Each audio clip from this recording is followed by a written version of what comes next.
Mumbai CSMT परिसरामध्ये एका महिलेवर सामूहिक बलात्कार झाल्याचा प्रकार उघडकीला आलेला आहे। 22 सप्टेंबरला महिला सीएसएमटी बाहेर रात्री एकटी असताना तिच्यावर अत्याचार करण्यात आल्याची माहिती मिळते।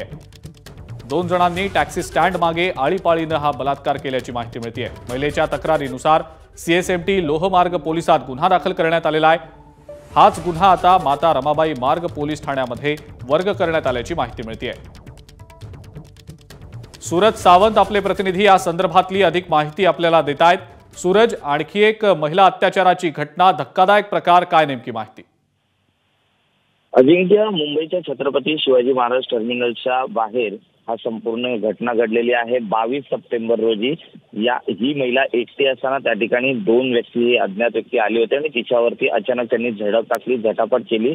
त्याचबरोबर एकाने ती आरडाओरड करू नये म्हणून तिचा तोंड धरून तिला एका निर्जन स्थळी नेला आणि त्याच्यानंतर तिच्यावरती आळीपाळीने बलात्कार केल्याचं आता समोर आलेलं आहे। या महिलेने सीएसएमटीच्या रेल्वे पोलीस ठाण्यात पहिली तक्रार दाखल केली होती। मात्र हा संपूर्ण प्रकार एमआरए पोलीस स्टेशनच्या हद्दीत असल्याने पुढील तपास आता एमआरए पोलीस ठाणे करत आहेत। मात्र हे 2 व्यक्ती नेमके कोण होते, सीसीटीव्हीच्या माध्यमातून त्यांचा शोध सुरू आहे। मात्र सध्या ही महिला जी आहे ती नवी मुंबईतील मीनाताई ठाकरे रुग्णालयात आंतररुग्ण म्हणून दाखल झालेली आहे। या संपूर्ण प्रकरणाची गंभीर दखल ही पोलिसांकडून घेण्यात आली असून आता तपासाला वेग आलेला आहे। सीसीटीव्हीच्या माध्यमातून आरोपीचा शोध लावण्याचा प्रयत्न पोलीस करताना पाहायला मिळत आहेत। मात्र अशा प्रकारची धक्कादायक घटना समोर आल्याने महिलांच्या सुरक्षेचा प्रश्न हा पुन्हा एकदा ऐरणीवर आल्याचं म्हटलं जातंय। अजिंक्य, ठीक आहे सूरज, धन्यवाद सविस्तर माहिती दिली त्याबद्दल।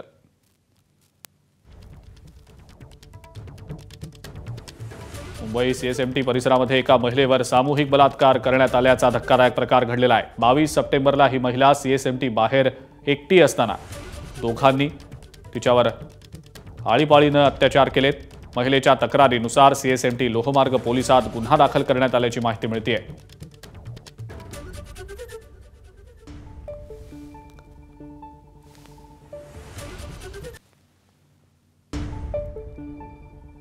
बावीस सप्टेंबर रोजी 2 अज्ञातांकडून महिलेवर अत्याचार करण्यात आल्याची माहिती मिळते।